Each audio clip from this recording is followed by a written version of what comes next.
Hello friends, welcome to physics platform. आज मैं start कर रहा हूँ करंट इलेक्ट्रिसिटी। ये बहुत ही ज़्यादा स्कोरिंग चैप्टर है, बहुत इंटरेस्टिंग चैप्टर है। सो प्लीज़ ये चैप्टर आप लोग बिल्कुल अच्छे से करोगे और इस चैप्टर में मैं बहुत सारे न्यूमेरिकल्स डिस्कस करूँगा और इतने सारे आप लोग न्यूमेरिकल्स करोगे कि क्वेश्चन छूटने का तो सवाल ही नहीं होता। या जेई का एग्जाम हो या फिर नीट का एग्जाम हो, तो बिना बकवास के स्टार्ट करते हैं।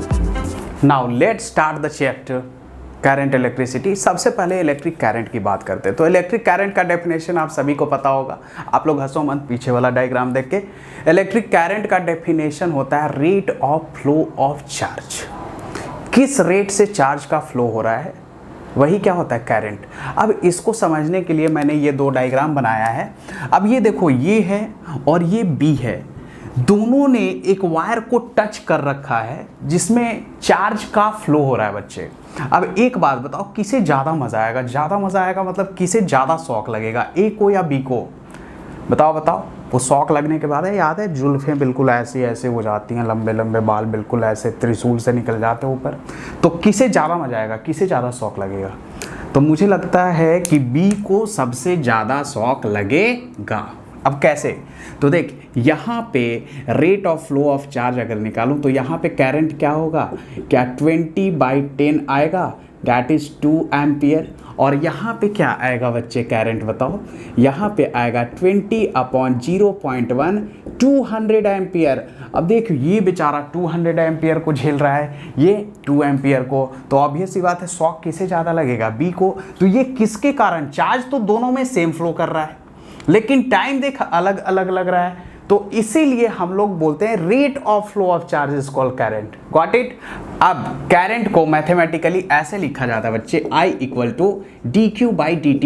ये देखते कुछ लोग बोलेंगे ये क्या लिख दिया। अरे भाई, मुझे पता है कि I तुम लोगों ने q/t पढ़ा था, लेकिन ये 10th में पढ़ा था और ये सिर्फ यूनिफॉर्म फ्लो के लिए होता है, ओनली फॉर यूनिफॉर्म फ्लो। अब बोलोगे सर यूनिफॉर्म फ्लो क्या होता है? तो देख, यूनिफॉर्म फ्लो ये होता है कि किसी भी वायर, मान लिया कि ये वायर है, इससे पर सेकेंड 2 कूलम ही जा रहा है चार्ज, तो ये यूनिफॉर्म फ्लो हुआ। अगर इस वायर से पहले सेकंड में 1 जा रहा है, दूसरे सेकंड में 4 जा रहा है, तीसरे सेकंड में 9 जा रहा है, चौथे सेकंड में 16 जा रहा है, तो कैसा फ्लो हुआ? Non uniform.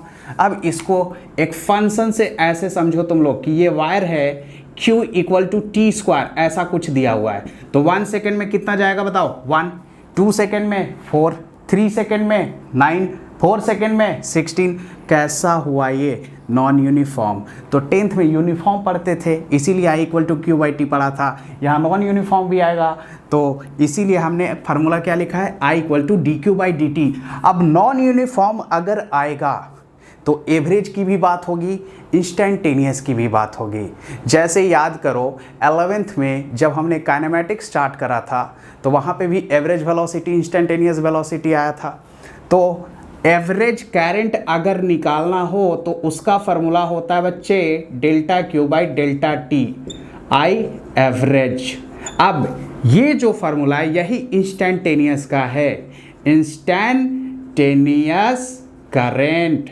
अब देख, इंस्टेंटेनियस और एवरेज इक्वल कब होते हैं? तो ये तब इक्वल होते हैं जब फ्लो कैसा हो, यूनिफॉर्म। Got it?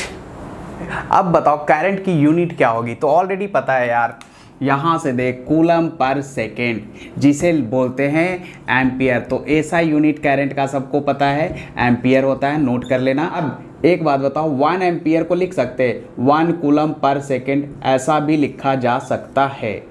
अब यहाँ पे एक बात और, करंट कैसा क्वांटिटी है, स्केलर या वेक्टर? तो तुम लोग ये बोलोगे सर यहाँ अगर देखें तो चार्ज स्केलर, टाइम भी स्केलर, स्केलर बाय स्केलर, आई क्या आना चाहिए, स्केलर। लेकिन क्या ये स्केलर है? आगे देखते हैं। अब ये एग्जाम्पल से समझेंगे कि करंट स्केलर है या वेक्टर है। यहाँ पे देखो, ये है बच्चे 8 एम्पियर और ये है 6 एम्पियर। इन दोनों के बीच का एंगल 90 डिग्री दे रखा है। अब यहाँ पे करंट क्या होगा, ये I की वैल्यू क्या होगी? तो मुझे तो लगता है कि 6 + 8 ये आएगा 14 एम्पियर। क्या आपको भी यही लगता है? बिल्कुल 14 आएगा। इसको ऐसे समझ सकते कि यहाँ पे देख, यहाँ पे कितना चार्ज पहुंचेगा 8 कूलम पर सेकेंड, और यहाँ पे इस डायरेक्शन से 6 कूलम पर सेकेंड। अब यहाँ पे अगर ये दोनों जाके रुक गए तो ट्रैफिक जाम हो जाएगा, याद है। तो चार्ज को चलते रहना बहुत ही ज़रूरी है। तो यहाँ इस रास्ते से कितने जाएंगे 14, तो इसे ऐसे भी समझ सकते, इस रूट से 8 जा रहा है, इस रूट से 6 जा रहा है, तो इससे कितना जाएगा 14। अब यहाँ पे बताओ, ये दिया हुआ है 8 एम्पियर, ये है 6 एम्पियर, हमें आई निकालना है। क्या निकाल पाओगे? नहीं निकाल पाओगे। क्यों? क्योंकि यहाँ एरो देखो नहीं दिया हुआ है, यहाँ पे एरो था, ये भी इधर जा रहा था, ये भी इधर जा रहा था, तो इधर जाएंगे नेट। लेकिन यहाँ पे एरो नहीं दिया हुआ है और बिना एरो के नहीं निकाल सकते। अगर एरो ऐसे दे दिया तब तो 14 आएगा, लेकिन अगर मैं एरो ऐसे दे दूं तो 8 यहाँ से चला, 6 इधर गया, तो यहाँ कितना आएगा? क्या 2 एम्पियर ही आएगा इस डायरेक्शन में। तो यहाँ पे देखो इस एरो का कितना इंपॉर्टेंस बढ़ जाता है। अगर एरो इस डायरेक्शन में हो तो 14, इस डायरेक्शन में हो तो 2। तो इससे ये समझ में तो आ रहा है कि करंट के पास डायरेक्शन तो है। तो डायरेक्शन है तो अभी तक तो पढ़ा था कि जिसके पास भी डायरेक्शन है और मैग्नीट्यूड भी है तो वो कैसा क्वांटिटी होता है? वेक्टर। लेकिन क्या ये वेक्टर लॉ को फॉलो कर रहा है? नहीं कर रहा है। वेक्टर में क्या होता है कि दो वेक्टर अगर 90 डिग्री का एंगल बनाएं तो इसका रिजल्टेंट क्या होता है? वेक्टर के अकॉर्डिंग 6 का स्क्वायर प्लस 8 का स्क्वायर, तो मेरे समझ से इसका आता 10। अब क्या ये 10 आ रहा है? ये तो 14 आ रहा है। तो ये देखो इसके पास मैग्नीट्यूड भी है, डायरेक्शन भी है, लेकिन ये वेक्टर लॉ को फॉलो नहीं कर रहा है। तो करंट एक अलग ही क्वांटिटी होता है बच्चे, जिसे बोलते हैं टेंसर क्वांटिटी। बहुत कम बुक्स में टेंसर दिए हुए हैं, मेनली सारे बुक्स में स्केलर ही दिया हुआ है। तो एक चीज़ याद रखना, और फार्मूला जो हमने पढ़ा था I = Q/T, उसके अकॉर्डिंग भी स्केलर ही आ रहा था। लेकिन आप लोगों को ये याद रखना है कि कभी भी अगर MCQ क्वेश्चन आए और वहाँ पे टेंसर मेंशन हो तो टेंसर पे टिक करोगे, और टेंसर नहीं हो तो बिंदास स्केलर टिक करना आप लोग। Got it? अब इस कंसेप्ट पे एक सवाल करके देखते हैं। अब देखो ये क्वेश्चन बहुत ही सिंपल क्वेश्चन है, लेकिन एक बार कर लो, इससे अंडरस्टैंडिंग क्लियर होगी आपकी। The figure given shows current in a part of electric circuit, then the current I is. यहाँ पे I निकालना है आप लोगों को। देखो ये क्वेश्चन था हमारा, बहुत ही सिंपल सा क्वेश्चन है, फटाफट कर लेंगे हम लोग। ये 2 एम्पियर, ये 2 एम्पियर, यहाँ पे कोई वेक्टर फार्मूला का चोचला नहीं है, तो 2 एम्पियर आएगा 4 एम्पियर। अब देख 4 एम्पियर में 1 एम्पियर यहाँ गया, तो इस रास्ते में कितना जाएगा? 3 एम्पियर। 3 एम्पियर में 1.3 एम्पियर यहाँ गया, तो यहाँ I क्या आएगा बताओ? ये आएगा 3 - 1.3, तो I आएगा बच्चे I think 3 - 1.3 1.7 ampere. This is the answer. बहुत ही सिंपल था। तो हम लोग आगे कंसेप्ट पे चलते हैं। अब देखो एक और सवाल उस पे, ये क्वेश्चन आप लोग खुद करोगे और आंसर कमेंट बॉक्स में लिखोगे। Got it? अब चलते हैं आगे। अब हम लोग ये पता कर लेते हैं कि आखिर किसी भी वायर में करंट है तो फ्लो ऑफ चार्ज हो रहा है। अब इस वायर में कौन फ्लो कर रहा है? चार्ज तो पॉजिटिव भी होता है, चार्ज नेगेटिव भी होता है। तो अगर पॉजिटिव इधर फ्लो कर रहा हो तो करंट का डायरेक्शन क्या होगा, और नेगेटिव इधर फ्लो कर रहा हो तब करंट का डायरेक्शन क्या होगा? किसका डायरेक्शन को हम लोग करंट का डायरेक्शन माने? पॉजिटिव के फ्लो को या नेगेटिव के फ्लो को? तो देखो यहाँ पे मैंने 2 डायग्राम बनाया है बच्चे। यहाँ पे पॉजिटिव चार्ज इधर फ्लो कर रहा है और यहाँ पे नेगेटिव चार्ज इधर फ्लो कर रहा है। अब आपने 10th में कुछ ऐसा पढ़ा था कि अगर ये ऐसे बैटरी लगा हो तो ये पॉजिटिव टर्मिनल, ये नेगेटिव टर्मिनल, पॉजिटिव और मतलब ऐसे समझ सकते कि ये पॉजिटिव इस नेगेटिव को अट्रैक्ट करेगा अपनी तरफ। तो करंट का डायरेक्शन तो यूँ होता था, ऐसे ऐसे ऐसे, तो यहाँ से करंट यूँ जाएगा।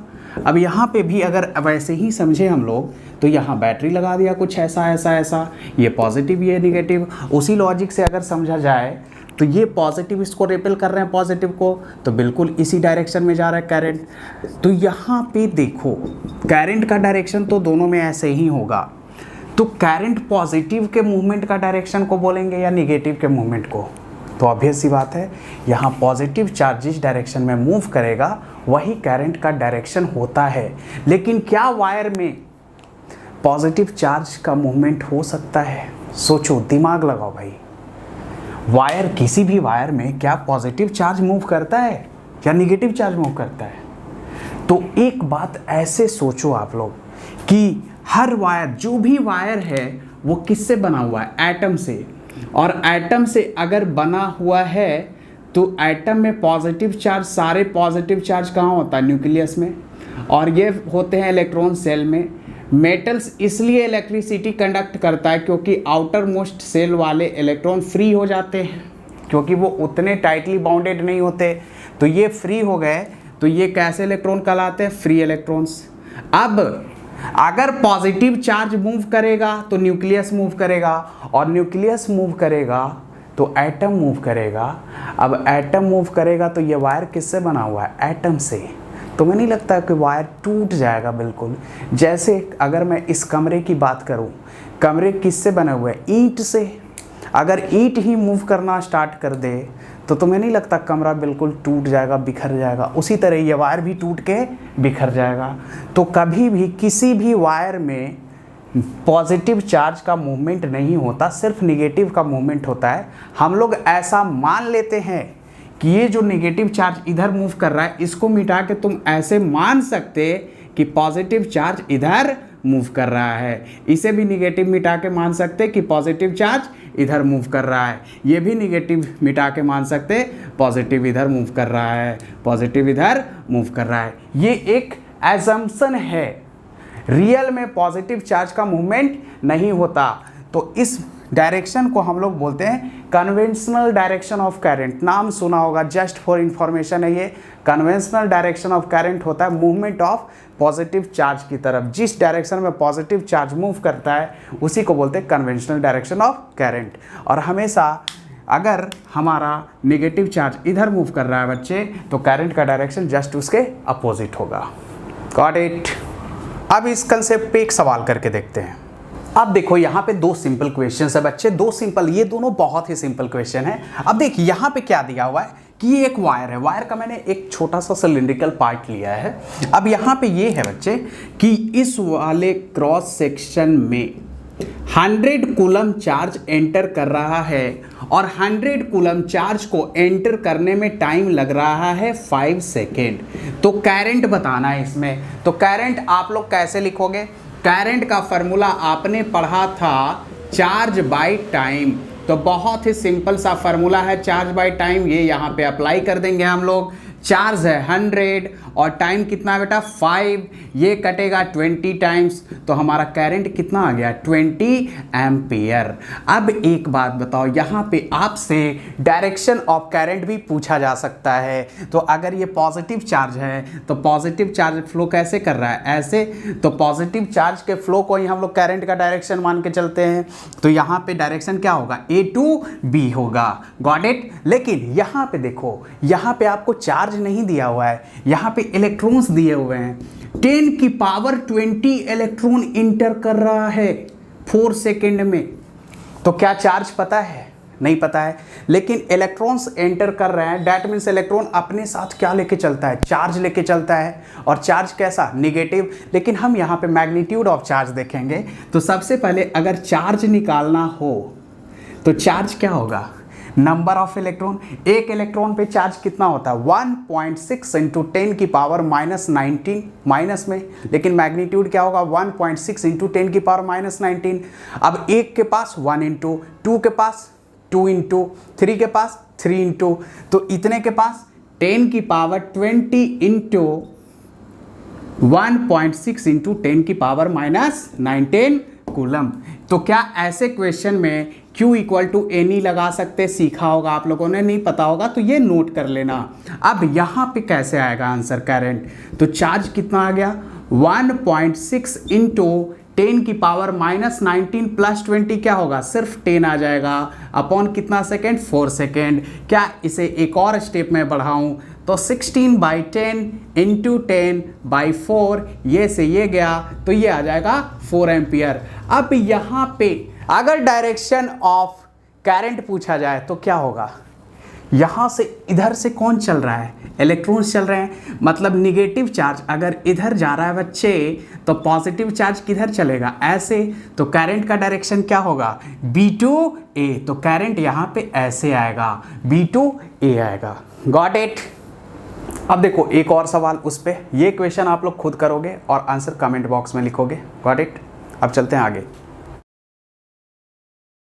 अब देखो बच्चा लोग, ये क्वेश्चन बहुत ही सिंपल क्वेश्चन है। क्या है? Find the current from t equal to 0 to t equal to 2 second and current at t equal to 2 second given q equal to t Q plus 2t square plus 4t। अब देखिए यहाँ पे क्या है, तो यहाँ पे आप लोग को समझ में आ गया होगा कि यहाँ पे सर एवरेज करंट निकाला और इंस्टेंटेनियस। तो जिन लोगों को नहीं पता है बच्चे, तो याद रखना, जब भी इंटरवल की बात की गई हो, इंटरवल, तो हमेशा एवरेज करंट निकालना होगा। और जब भी एट किसी प्रॉपर टाइम पे मतलब इंस्टेंटेनियस, तो देख यहां करंट एट बोला गया है, तो यहां पे हमें दोनों निकालना है, एवरेज भी निकालना है और इंस्टेंटेनियस भी। एवरेज का फॉर्मूला क्या होगा? तो सबसे पहले एवरेज निकालते हैं। तो टी इनिशियल हमारा 0 है बच्चे, तो क्यू इनिशियल क्या होगा बताओ? तो 0 पुट करेंगे तो सर ये आ जाएगा 0 प्लस 0 प्लस 0, तो ये आ गया 0। अब टी फाइनल हमारा क्या होगा बताओ? 2 सेकेंड। टी फाइनल 2 सेकेंड है, तो क्यू फाइनल हमारा क्या होगा? क्यू फाइनल कुछ ऐसा होगा बताओ, 2 का क्यूब प्लस 2 इंटू 2 का स्क्वायर प्लस 4 इंटू 2, तो ये आएगा बच्चा लोग 2 का क्यूब 8 प्लस 2 2 ज़ा 4 2 ज़ा 8 प्लस 8, तो ये आ गया 24 कूलम। अब ये बताओ डेल्टा क्यू का मतलब क्या होता था? Q final minus Q initial, और डेल्टा टी का मतलब T final minus T initial. तो यहाँ अगर हमें एवरेज करंट निकालना हो तो क्यू फाइनल क्या है? Q final minus Q initial upon T final minus T initial, इसे लिखते हैं delta Q by delta T. Q final हमारा 24, क्यू इनिशियल है 0, टी फाइनल है 2, टी इनिशियल है 0, तो आई एवरेज आ जाएगा हमारा 24/2, दैट इज 12 एम्पियर। अब हम लोग बात करेंगे इंस्टेंटेनियस की। अब देखो इंस्टेंटेनियस का मतलब क्या होता है? डिफरेंशिएशन करना पड़ेगा सर, इंस्टेंटेनियस में तो डिफरेंशिएशन से ही आता है। तो देख इंस्टेंटेनियस करंट मतलब D Q by D T करना पड़ेगा, और हमें क्यू पता है T Q plus 2t square plus 4t। अगर मैं इसका D Q by D T निकालूं, ये हो जाएगा टी क्यूब का differentiation 3t square plus 2t square का डिफरेंशिएशन, ये 2 यहाँ कूदेगा तो ये आ गया 4t, और प्लस 4t का डिफरेंशिएशन हो जाएगा बच्चे 4। अब हमें ये D Q by D T कितने सेकेंड पे चाहिए? 2 सेकेंड पे, तो आई एट t इक्वल टू 2 लिखेंगे हम लोग, और t इक्वल टू 2 यहाँ पुट करेंगे तो 3 इंटू 2 का स्क्वायर प्लस 4 इंटू 2 प्लस 4, तो फाइनली इसका आंसर आएगा 2 2 जा 4 4 3 जा 12 प्लस 8 प्लस 4, तो ये आ जाएगा मेरे समझ से 24 एम्पियर। अब कुछ और सवाल देखो, इस पे और सवाल क्या आ सकता है? कभी कभी ये करंट दिया हुआ होगा और चार्ज पूछा जाएगा, तो वो क्वेश्चन भी हम लोग देख लेते हैं यहाँ पे। ये सवाल देखो स्क्रीन पे, बहुत ही इंटरेस्टिंग सवाल है बच्चे। The current through a wire depends on time as I equal to 2 plus 3t। यार ये तो वेरिएबल करंट आ गया, डैट मीन्स 0 पे देख 2 करंट होगा, t1 पुट करोगे तो 5 आएगा, तो ये आ गया variable current. Calculate the charge cross through a cross section of wire in first 10 second. आपसे ये पूछा गया है कि 10 सेकेंड में कितना चार्ज फ्लो करेगा। तो सबसे पहले थोड़ा सिचुएशन क्रिएट करते हैं कि क्या होगा। तो क्या कुछ ऐसा हम लोग इमेजिन कर सकते हैं, सपोज डैट ये वायर का हमने एक सिलिंड्रिकल पार्ट एज्यूम किया है। अब इसमें करंट है I equal to 2 plus 3t। अब मुझे ये निकालना है कि ये जो क्रॉस सेक्शन है इससे 10 सेकेंड में कितना चार्ज फ्लो करेगा। तो आप लोग क्या करोगे? हमें निकालना है चार्ज। अब क्या मैं इस I को D Q by D T लिख सकता? बिल्कुल लिख सकते। तो आप क्या करो, I की जगह D Q by D T कर दो, ये हो गया 2 प्लस 3t। अब हमें क्या करना पड़ेगा? टाइम को उधर ले जाओ, तो D Q equal to 2dt plus 3t dt। अब क्या करेंगे बताओ? इंटीग्रेशन यहाँ भी, इंटीग्रेशन यहाँ भी, यहाँ भी। 0 to 10 second, 0 to 10 second, 0 to q, क्योंकि हमें निकालना है चार्ज। अब dq का तो इंटीग्रेशन हो जाएगा, यहाँ मैं लिख रहा हूँ dq का इंटीग्रेशन हो जाएगा q, 0 to q, limit put कर देते, 2 बाहर आएगा तो dt का इंटीग्रेशन ऑलरेडी पता होगा t होता है, तो ये आ गया बच्चे 2 इंटू टी, और कहाँ से कहाँ तक? 0 to 10 प्लस 3 बाहर, टी डी टी का इंटीग्रेशन n+1, टी की पावर यहाँ पे क्या है 1, 1+1 क्या होगा 2, और जो पावर में होगा उसी से डिवीजन होगा। तो क्या मैं यहाँ लिख दूँ 3/2 टी स्क्वायर, कहाँ से कहाँ तक बताओ 0 to 10। अब आप सॉल्व कर लो। q माइनस 0 को डायरेक्टली मैं क्यों लिख दूँ, बिल्कुल लिख सकता मैं 2 इंटू 10 माइनस 0 10 प्लस 3/2। अब देख 10 का स्क्वायर माइनस 0 का स्क्वायर, ये तो आएगा 100 भैया, तो ये आ गया 50, 53 जा 150, तो Q आ गया 20 प्लस 150, आंसर आएगा 170 coulomb. This will be the answer. अब कुछ और सवाल देखो, कैसे कैसे सवाल और आ सकते हैं इस पे। अब देखो एक और सवाल उस पे, ये क्वेश्चन आप लोग खुद करोगे और आंसर कमेंट बॉक्स में लिखोगे। Got it. अब चलते हैं आगे। अब यहां पे देखो बच्चे, कुछ ग्राफिकल सवाल भी पूछे जाएंगे करंट में आप लोगों से। तो ग्राफ दो टाइप का आपको दिखेगा, एक करंट वर्सेस टाइम ग्राफ और एक चार्ज वर्सेस टाइम ग्राफ। तो चार्ज वर्सेस टाइम ग्राफ और करंट वर्सेस टाइम ग्राफ। अब एक बात बताओ, ग्राफ में हम लोग दो चीजें निकालते आ रहे हैं अभी तक, एक क्या स्लोप और दूसरा एरिया। तो यहाँ पे भी वही होगा। तो हम लोग ये देखते हैं कि किस में स्लोप क्या देगा और किस में एरिया क्या देगा। तो मैंने एक ट्रिक बताया था आपको कि कभी भी स्लोप निकालना हो तो डिवीजन करो और एरिया निकालना हो तो मल्टीप्लिकेशन करो। अब यहाँ पे स्लोप अगर देखूं मैं तो स्लोप क्या देगा, तो स्लोप डिवीजन करो तो Q/T। Q/T क्या होता है भैया, तो Q/T होता है सर करंट।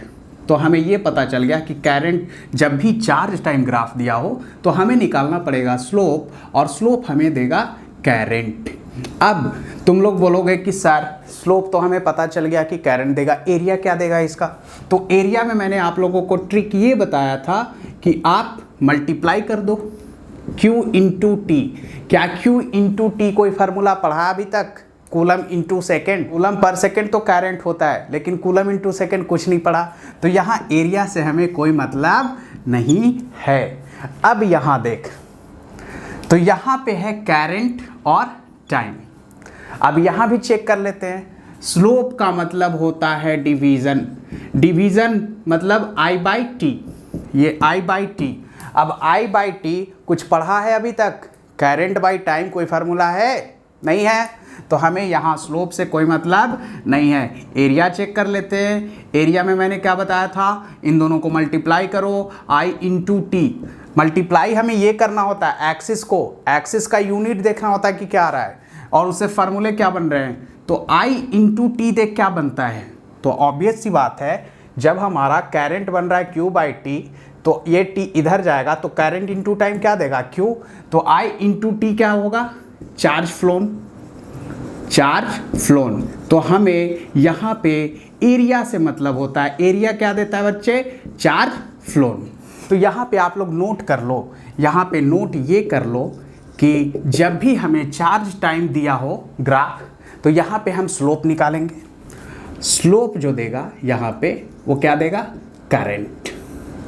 और कभी भी करंट टाइम ग्राफ दिया हो तो यहां भी आप लोग नोट कर लो, करंट टाइम ग्राफ में एरिया देगा यहां पे हमारा चार्ज फ्लोन, चार्ज फ्लोन। तो ये आप लोग नोट कर लो। अब देखो हमें ये तो समझ में आ गया कि जब भी चार्ज वर्सेस टाइम ग्राफ दिया हुआ हो तो हमें सिर्फ एंड सिर्फ ध्यान देना है स्लोप पे। स्लोप क्या देगा, करंट देगा। और कभी भी करंट टाइम ग्राफ दिया हुआ हो तो हमें जाना है एरिया पे, एरिया देगा चार्ज फ्लोन। अब देखो इसमें अगर न्यूमेरिकल्स हम लोग एक दो बनाए यहीं पे, तो मैं अगर आपसे पूछूं कि करंट इन OA बताओ, तो करंट इन OA में आप लोग स्लोप निकालोगे यहाँ से यहाँ तक, और स्लोप बिल्कुल सेम जा रहा है, तो क्या होगा, परपेंडिकुलर 8 बाई बेस 2, तो ये कहा गया बच्चे 4 एम्पियर। अब अगर कोई पूछ दे करंट इन AB बताओ, तो आप लोग क्या बोलोगे, 0, क्योंकि वहाँ पे क्या है, बिल्कुल यहाँ पे फाइनल चार्ज भी 8, इनिशियल भी 8, तो Q final minus Q initial भी लगाओगे तो 8 माइनस 8 क्या आ गया, 0, तो करंट भी 0 और इसका स्लोप भी हमें 0 ही दिख रहा है। अब यहाँ पे अगर आपसे पूछा जाए चार्ज फ्लोन इन OA, तो कैसे निकालोगे, Q इन OA, तो सिर्फ इतना एरिया निकाल लो आप लोग, क्या होगा हाफ इंटू बेस इज 2 और हाइट कितना है बच्चे 8, ये 2 से 2 गया तो 8 कूलम आ गया। अगर आपसे टोटल चार्ज पूछ दिया जाए, टोटल तो आप टोटल एरिया निकालोगे। ये एरिया तो ऑलरेडी 8 आ चुका है और ये क्या बन रहा है रेक्टेंगल, तो 8 इंटू और ये क्या बच्चे 2 से 4 2, तो ये आ जाएगा 24 coulomb is the answer. Got it. देखो बच्चा लोग एक क्वेश्चन स्क्रीन पे आप लोग, relation between current in a conductor and time is shown in figure देखो दे रखा है जिसमें करंट और टाइम का ग्राफ दिया हुआ है और आई नोट टी नोट दे रखा है। इसमें दो क्वेश्चन पूछे गए हैं आप लोगों से। पहला ये है total charge phloem through the conductor is, total charge पूछा गया है। और दूसरा क्वेश्चन ये पूछा गया बच्चे right the expression of current in terms of time. क्या कुछ ऐसा ही क्वेश्चन है, ये ग्राफ ऐसा ही है। अब देख दोनों क्वेश्चन बहुत ही इंपॉर्टेंट है। एक बात बताओ, पहला पूछा गया है टोटल चार्ज। अगर मैं टोटल चार्ज निकालूं इसका मतलब मैंने अभी बताया था आप लोगों को कि करंट टाइम ग्राफ दिया हो और चार्ज पूछा गया हो तो हमें निकालना होता है एरिया। क्या ये टोटल एरिया निकाल लोगे? और ये क्या दिख रहा है आप लोगों को, ट्रायंगल दिख रहा है, तो ट्रायंगल का एरिया होता है half into what is the base is T not और हाइट क्या बच्चे, हाइट भी है आई नॉट। तो हमारा जो आंसर आएगा इसका ये क्या आएगा T not I nought by 2, this will be the answer. अब नेक्स्ट क्या पूछा गया था, नेक्स्ट हमसे ये पूछा गया है कि करंट और टाइम का एक्सप्रेशन बताओ, मतलब इस लाइन का इक्वेशन लिखना है। क्या आप लोगों को कुछ ऐसा मैथ्स में बताया गया था, ये y हो, ये x हो, ये a है और ये b है, तो इसका इक्वेशन क्या आप लोग ऐसे लिखते थे y by a plus x by b equal to 1। ये सबको आता होगा, नीट वालों को नहीं आता होगा तो ये नोट कर लो आप लोग, बस यही इक्वेशन यहाँ पे चिपका देना है हमें। अब देख y की जगह क्या है i और a की जगह क्या है आई नॉट, तो i by I not plus अब x की जगह क्या है बच्चे t, b की जगह क्या है टी नॉट और ये किसके बराबर 1 के बराबर। हमसे क्या पूछा गया है current as a function of time. आप क्या करो i बाई आई नॉट ऐसे ही रखो, पहले ये ले जाओ 1 minus T by T not ऐसे कर दो, उसके बाद i इक्वल टू क्या होगा बताओ I nought times 1 minus T by T nought. Got it. इसको फर्दर सॉल्व का ऐसे भी कर सकते I nought T nought minus T by T nought, तो हमारा कुछ ऐसा आ जाएगा I nought by T nought minus T, this will be the answer. लेकिन आपका ऑप्शन में यही दे रखा है तो आप यही ऑप्शन मार्क करोगे। अगर फर्दर सॉल्व करना है तो आप यहाँ तक ले जा सकते। Got it. बहुत ही सिंपल था ना। अब देखो एक और सवाल उस पे, ये क्वेश्चन आप लोग खुद करोगे और आंसर कमेंट बॉक्स में लिखोगे। Got it. अब चलते हैं आगे। अब देखो बच्चे यहाँ पे एक और कंसेप्ट आता है current due to rotatory motion of charge. अगर कोई चार्ज रोटेटरी मोशन कर रहा हो तब करंट क्या होगा। तो जैसे ये क्यू चार्ज है और ये बिल्कुल सर्कुलर पाथ में रोटेट कर रहा है जिसका रेडियस r है बच्चे और स्पीड भी है, तो ऐसे क्वेश्चन में अगर आपको करंट निकालना हो तो करंट का फॉर्मूला हो जाता है करंट इक्वल टू चार्ज और यहाँ टाइम तो ले नहीं सकते तो यहाँ पे आप लोगे टाइम पीरियड। तो यहाँ पे अगर टाइम पीरियड निकालना हो इसका तो क्या टाइम पीरियड जो होगा क्या यही होगा बच्चे 2 पाई r बाई v। अब अगर मुझे करंट लिखना है तो चार्ज तो हमारा क्या है q और टाइम पीरियड यहाँ क्या हो जाएगा बता 2 पाई r नीचे और ये v ऊपर आ जाएगा। तो क्या ऐसे हम लोग लिख सकते, बिल्कुल लिख सकते। अब ये तो v के टर्म में हो गया, कभी कभी ओमेगा भी दे रखा होता है तो ओमेगा के टर्म में टाइम पीरियड क्या होता है बताओ। इन टर्म्स ऑफ ओमेगा अगर मैं देखूं तो t होता है 2 पाई बाई ओमेगा। तो यहाँ पे अगर करंट निकालना हो तो q बाई टी के जगह क्या लिखोगे 2 पाई बाई ओमेगा, तो क्या यही आएगा q ओमेगा बाई 2 पाई। तो यहाँ से ये आ जाएगा करंट। अब कभी कभी फ्रीक्वेंसी भी दे रखा होता है, तो एक बात बताओ, अगर हमें फ्रीक्वेंसी दी हुई हो न्यू, फ्रीक्वेंसी दी हुई हो, न्यू से रिप्रेजेंट किया जाता है फ्रीक्वेंसी को, तो फ्रीक्वेंसी क्या होता है बच्चे बताओ? Frequency equal to 1 by time period. तो टाइम पीरियड क्या हो जाएगा? 1 बाई फ्रीक्वेंसी। अब एक बात बताओ, अगर इसके टर्म में करंट निकालना हो तो आई क्या होगा? Q बाई टाइम पीरियड, और टाइम पीरियड होगा 1 बाई न्यू, तो ये Q into nu, this will be the current. Got it? अब इस कंसेप्ट पे क्वेश्चन देख लो आप लोग। An electron is moving in a circular path of radius 5.1 into 10 की पावर -11 metre at a frequency of 6.8 into 10 की पावर 15 revolution per second. The equivalent current is approximately. अब देखो क्वेश्चन कुछ ऐसा है। अब यहाँ पे मान लिया कि इलेक्ट्रॉन ऐसे चल रहा है बच्चे, ये Q, रेडियस दे रखा है, फ्रीक्वेंसी भी दे रखा है, ये है फ्रीक्वेंसी। अब एक बात बताओ, जब हमें फ्रीक्वेंसी दी हुई है तो रेडियस का कोई काम है? कोई काम नहीं है। तो ये रेडियस यार कट कर देते हैं, फालतू का क्यों लिखें हम लोग। अब हमें भी पता है कि फ्रीक्वेंसी होता है 1 बाई टाइम पीरियड, और हमने करंट का सर्कुलर मोशन में फार्मूला पढ़ा था Q बाई T, तो आई हमारा डायरेक्टली Q इंटू ये न्यू डायरेक्टली हो जाएगा, क्योंकि 1 बाई टी न्यू के बराबर, तो यहाँ न्यू लिख दिया Q।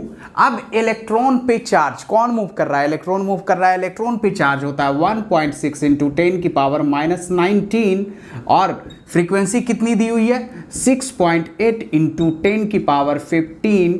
अब देख 1.6 को अगर 6.8 से मल्टीप्लाई करोगे तो ये आएगा अप्रॉक्सीमेटली 10.88। 10.88। अब ये दोनों देखो तो ये क्या आएगा? 10 की पावर कितना है? बताओ बताओ बताओ बताओ।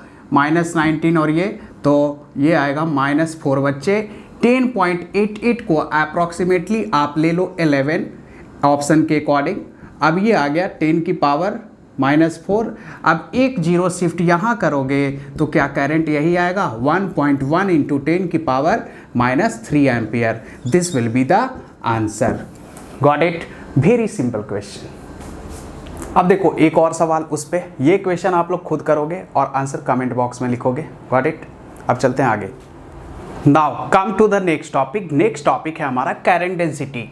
देखो करंट डेंसिटी को सबसे पहले समझते हैं। कुछ बच्चों ने इसका डेफिनेशन गलत याद कर रखा होता है, उन लोगों ने याद कर रखा होता है करंट अपॉन एरिया, जो कि गलत है बच्चे। अब देखो यहाँ पे सबसे पहले समझो इसको। अब जब करंट और एरिया, देखो एरिया बिल्कुल अगर ऐसे हो, करंट भी इधर, एरिया का भी डायरेक्शन इधर ही आएगा, नॉर्मल टू द प्लेन, तो यहाँ पे तो बिल्कुल करंट डेंसिटी हो जाएगा बच्चे करंट अपॉन एरिया। लेकिन ये एग्जाम्पल में देखो करंट का डायरेक्शन तो यूं है, लेकिन एरिया का डायरेक्शन इधर है। अब यहाँ पे एक बात बताओ, तुमने क्या करा है कि इसी सेगमेंट को ऐसे काट दिया, तो ये एरिया ए था, तो यहाँ पे एरिया तो बढ़ जाएगा ना इस वाले क्रॉस सेक्शन का। तो हमारा जो करंट पास हो रहा है, ये पूरा करंट ऐसे पास हो रहा है, वो कितने एरिया से पास हो रहा है? सिर्फ इस एरिया से पास हो रहा है, और ये एरिया आएगा इसका कंपोनेंट ब्रेक होके, तो ये एरिया आएगा कंपोनेंट ब्रेक होने के बाद ए कॉस थीटा। अब इतने ही एरिया से अगर करंट पास हो रहा है तो करंट डेंसिटी हमारा क्या होगा बच्चे? I by A cos theta. Got it? अब यहाँ पे देख, जब भी थीटा एंगल आ जाए तो यहाँ कॉस थीटा आपको लगाना ही पड़ेगा। तो यहाँ एक बात बताओ, अगर सिर्फ करंट अपॉन एरिया लिखे तो गलत है ना, प्रोजेक्शन ऑफ एरिया आएगा ना इसका। तो अगर हमें करंट को लिखना हो जे और ए के टर्म में, तो आई क्या लिखोगे आप? जे ए कॉस थीटा। Got it? अब एक चीज और याद रखना, ये तो स्केलर फॉर्म में है। करंट डेंसिटी एक वेक्टर क्वांटिटी होता है, स्केलर क्वांटिटी नहीं होता। अब करंट डेंसिटी भी वेक्टर क्वांटिटी, एरिया भी वेक्टर क्वांटिटी, और यहाँ पे कौन सा थीटा है? Cos theta. तो याद करो वेक्टर प्रोडक्ट दो टाइप का होता था, एक क्रॉस प्रोडक्ट और एक डॉट प्रोडक्ट। डॉट प्रोडक्ट में ही कॉस थीटा आता था, तो क्या मैं आई को जे डॉट ए लिख सकता? बिल्कुल लिख सकता भाई। अब नेक्स्ट वाले फिगर पे आओ। यहाँ पे हमने क्या करा है कि ये छोटा सा स्ट्रिप लिया है, ये अब इस पूरे वायर से करंट आई जा रहा है बच्चे, तो इस वाले से कितना जाएगा, बिल्कुल छोटा सा करंट जाएगा, तो इस वाले से डी आई करंट मान ले, तो क्या हमारा यहाँ पे जो जे होगा वो यही होगा, D I upon D A, कौन सा थीटा, कॉस थीटा। तो क्या हम लोग डी आई को लिख सकते हैं जे डी ए कॉस थीटा। अब एक बात बताओ, इसे अगर वेक्टर फॉर्म में लिखना हो तो डी आई को लिख सकते हैं जे डॉट डी ए। अब हमें अगर पूरा आई निकालना हो डी आई के जगह, तो क्या हम लोग आई को लिख सकते हैं integration of J dot D A. क्या यही बनेगा फॉर्मूला, ये बनेगा इंटीग्रेशन के फॉर्म में जब चीजें जे वेरिएबल दे रखा हो। अब एक क्वेश्चन देखो बच्चे, सिंपल सा क्वेश्चन है करंट डेंसिटी पे। The current density at a point is J equal to 2 × 10⁴ J cap. बहुत अच्छे। Find the rate of charge flow through a cross section area S. S भी दिया हुआ है, लेकिन देखना एस यहाँ सेंटीमीटर स्क्वायर में दिया हुआ है, तो आप लोग सबसे पहले सेंटीमीटर स्क्वायर को मीटर स्क्वायर में चेंज करोगे, और rate of charge flow he current होता है, तो आपको यहाँ पे करंट निकालना है। अब देखो बच्चे, ये क्वेश्चन करेंगे हम लोग कैसे, तो यहाँ आई कैप जे कैप में दिया हुआ है, तो जब भी आई कैप और जे कैप में दिया हो तो सिर्फ डॉट प्रोडक्ट से आपका आंसर आ जाएगा, क्योंकि आपको फार्मूला ये पता है यार, I equal to J dot A, और यहाँ पे ए की जगह एस दिया हुआ है, तो आई को लिख दो जे डॉट एस। अब i वाला i के साथ मल्टीप्लाई होता है डॉट प्रोडक्ट में, j वाला j के साथ, तो यहाँ तो सिर्फ j है, यहाँ भी j है, तो j वाला j के साथ ही हो जाएगा। सबसे पहले आप सेंटीमीटर स्क्वायर को मीटर स्क्वायर में चेंज कर लो, तो यहाँ लिख दो 2i cap plus 3j cap, और ये आ जाएगा 10⁻⁻4 मीटर स्क्वायर। अब i तो यहाँ 0 है ना, तो 0 × 2 क्या हो गया 0, j और यहाँ भी j, 3 × 2 = 6, तो क्या i हमारा यही आएगा 3 × 2 = 6 × 10⁻4 × 10⁻⁻4, तो i आ जाएगा बच्चे, क्या आएगा, क्या ये दोनों काट दूं मैं, तो ये आ जाएगा 6 एम्पियर। तो देख, पहला प्रोफाइल तो इसमें ये बनता है कि हमारा वेक्टर फॉर्म में दिया हो तो डायरेक्टली डॉट प्रोडक्ट से हम लोग निकाल सकते। अब एक और क्वेश्चन हम लोग इस पे देखते हैं। अब देखो यहाँ पे दो क्वेश्चन, दोनों क्वेश्चन बिल्कुल डिफरेंट है। एक में देखो जे क्या है, कांस्टेंट, और एक में जे है वेरिएबल। दोनों में हमें करंट की वैल्यू पता करनी है। अब एक बात बताओ, पहला वाला तो बहुत सिंपल है। कैसा सिंपल है, करंट इक्वल टू जे × ए। अब यहाँ पे भैया बिल्कुल वो वाला कंडीशन है, तो डायरेक्ट जे × ए लगा सकते, क्योंकि कॉस क्या है 0 डिग्री, तो आप जे × ए cos 0 1, तो क्या आप लोग आई को लिख सकते, सर जे है हमारा 2, और पूरा एरिया हम लोग ये एरिया लेते हैं बच्चे, ये क्रॉस सेक्शन एरिया लेते हैं ना कि पूरा सिलेंडर का एरिया, तो यहाँ पे ये आ जाएगा πr²। तो यहाँ तो बिल्कुल सिंपल आ गया, 2 × पाई को 22/7 लिखो, यहाँ r² 7 × 7 कर दो, ये से ये गया बच्चे, 22 2 = 44 × 7, और ये आएगा 308 ampere. This is the answer. अब यहाँ पे देखो, यहाँ पे क्या है कि यहाँ पे तो भैया पंगा है। यहाँ पे क्या पंगा है, तो यहाँ पे ये पंगा है कि हर सेगमेंट से करंट अलग अलग जा रहा है। यहाँ पे देख, कहीं भी जाओ तो करंट हमारा 2 एम्पियर पर मीटर स्क्वायर, हर एरिया में 2 एम्पियर पर मीटर स्क्वायर ही था, लेकिन यहाँ पे है अलग अलग। तो कैसे चलोगे, और अलग भी कैसे है, जैसे जैसे हम लोग रेडियस बढ़ा रहे हैं, मतलब यहाँ पे कुछ और, r = 1 पे है 2, r = 2 पे है बेटा 4, r = 3 पे क्या है 6, तो यहाँ पे वेरिएबल आ गया, तो हमें करना पड़ेगा इंटीग्रेशन। तो देखो कैसे, सबसे पहले इसका मैं एक डायग्राम बना लूँ बिल्कुल सर्कल के फॉर्म में ऐसा। अब एक r दूरी पे जाके एक छोटा सा एलिमेंट ले लो आप, कुछ ऐसा ऐसा ऐसा ऐसा ऐसा ऐसा, और ये एरिया हो जाएगा हमारा dA। अब dA कैसे लिखते हैं सर्कुलर एलिमेंट में, तो आप लोग इंटीग्रेशन वाला लेक्चर भी जाके देख सकते हो, उसमें एलिमेंट कैसे लिया है मैंने। यहाँ पे ये आ जाएगा 2πr लेंथ इंटू विड्थ, ये डी आर है, तो ये आ गया डी आर, ये आ गया एरिया। अब यहाँ भी एंगल का लफड़ा नहीं है, कॉस कितना डिग्री, 0 डिग्री ही बन रहा है, तो डी आई आ जाएगा हमारा जे इंटू डी ए। अब आप क्या करो, जे की वैल्यू यहाँ पे पुट कर दो, जो कि आ रहा है 2r, और डी ए हमारा है 2 पाई आर डी आर। अब आप यहाँ पे क्या करो, इंटीग्रेट कर दो, तो d I equal to constant आप ले लो बाहर, 4 पाई आर आर आ जाएगा बच्चे आर स्क्वायर डी आर। कहाँ से कहाँ तक इंटीग्रेशन बताओ, 0 to 7, ये 0 to i, डी आई का इंटीग्रेशन आएगा i माइनस 0, i ही आ जाएगा, ये आ गया 4 पाई आर स्क्वायर डी आर का आर क्यूब बाई 3, और ये कहाँ से कहाँ तक, 0 to 7।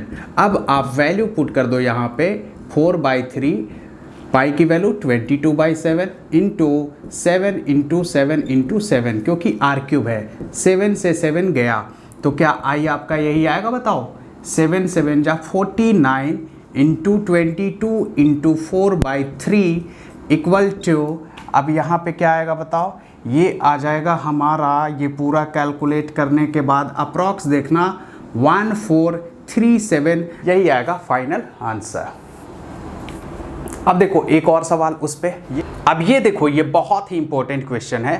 The current density across cylindrical conductor of radius R varies in a magnitude according to the equation J equal to J naught 1 minus R by R, where R is the distance from the central axis. Thus, the current density is a maximum J naught at the axis R equal to 0. मतलब भैया axis पे हमारा maximum density है और धीरे धीरे decrease हो रहा है, और वो 0 कहाँ पे हो जा रहा है, चाके सरफेस पे। हमें क्या निकालनी है, calculate the current in terms of J not and the conductors cross section area A equal to pi R square. बहुत ही बढ़िया सवाल है ये। अब ये सवाल आप लोगों को क्या कुछ ऐसा दिखेगा कि सर ये सिलिंड्रिकल पार्ट है, करंट यूँ जा रहा है, J equal to J not 1 minus R by R है। यहाँ पे भी हर जगह करंट क्या है, वेरिएबल, और जब भी वेरिएबल होगा तो हमें क्या लगाना पड़ेगा, इंटीग्रेशन। तो सबसे पहले आप लोग बिल्कुल सेम फॉर्मूला यूज करोगे, d I equal to J into d A. अब मैं यहाँ भी कॉस थीटा क्यों नहीं ले रहा, क्योंकि यहाँ भी कॉस क्या बनेगा, 0 डिग्री, और कॉस 0 डिग्री 1। अब देख यहाँ पे फिर से एलिमेंट, जैसा कि पिछला सवाल वेरिएबल वाला कर चुके हैं हम लोग, तो यहाँ भी क्या करेंगे बच्चे, आर दूरी जाके एक छोटा सा एलिमेंट लेंगे हम लोग, कुछ ऐसा ऐसा, ये हो जाएगा डी ए। और डी ए लिखने का तरीका क्या होता है बताओ, 2 pi are length of circumference, और विड्थ इसका क्या है, डी आर, तो लेंथ इंटू विड्थ। अब इससे करंट कितना पास होगा, डी आई। अब हमें तो पूरा करंट चाहिए, तो पूरे करंट के लिए हमें करना पड़ेगा इंटीग्रेट। तो देखो D I equal to J क्या है, J nought 1 minus small R by capital R into 2 pi R D R.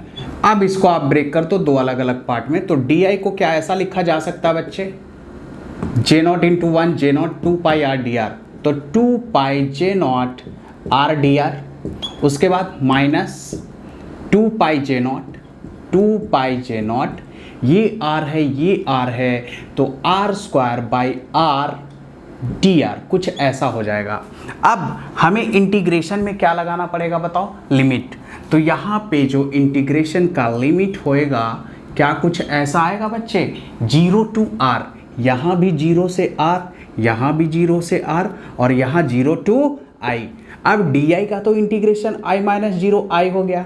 यहाँ पे 2 पाई J नॉट अगर मैं बाहर ले लूँ तो r डी आर का इंटीग्रेशन क्या आएगा, r की पावर क्या है 1, तो 1 प्लस 1 क्या यही आएगा बच्चे, आर स्क्वायर बाई 2। अब यहाँ अब क्या करो, lower limit 0 upper limit r, 2 से 2 मैं काट दूँ, उसके बाद माइनस यहाँ पे क्या है 2 पाई J नॉट आएगा बाहर। अब देख आर स्क्वायर डी आर का क्या आएगा बताओ, ये आएगा आर क्यूब बाई 3, 3 ले लो आप बाहर, यहाँ भी 0 टू r। एक स्टेप और बढ़ाते हैं हम लोग, तो आई ऐसा लिखा जा सकता है बच्चे, आर स्क्वायर माइनस जीरो तो आर स्क्वायर ही आएगा। अब आप क्या करो कि pi J nought R square minus zero R square minus 2 pi J nought by 3, और यहाँ आ गया, ये आर छूट गया था, यहाँ आ गया आर क्यूब। अब आप क्या कर, ये आर से ये आर काटोगे तो आर स्क्वायर आएगा। यहाँ पे कुछ कॉमन आ रहा है, पाई जे नॉट कॉमन ले लो आप, तो पाई जे नॉट आ गया हमारा कॉमन। अब यहाँ पे आर स्क्वायर भी हमारा आ गया कॉमन। अंदर क्या बचा, 1 माइनस 2/3। आप इसे अगर एलसीएम लेके सॉल्व करोगे तो 3 माइनस 2 बनेगा 1, तो ये फाइनली आ जाएगा J nought pi R square upon कितना, 3 माइनस 2 1/3, ये 3। अब पाई आर स्क्वायर को किससे रिप्लेस कर सकते हैं, ए से। तो फाइनल आंसर जो आएगा बच्चे, क्या यही आएगा हमारा, I equal to J nought by 3 into A. This will be the final answer. Got it. अब देखो एक और सवाल उस पे, ये क्वेश्चन आप लोग खुद करोगे और आंसर कमेंट बॉक्स में लिखोगे। Got it. That's all for today बच्चों, मिलते हैं हम लोग नेक्स्ट क्लास में। और जो लोग नए हैं, जिन्होंने अभी तक चैनल को सब्सक्राइब नहीं कर रखा है, वो सब्सक्राइब करें और ज़्यादा से ज़्यादा वीडियो को शेयर करें। That's all for today.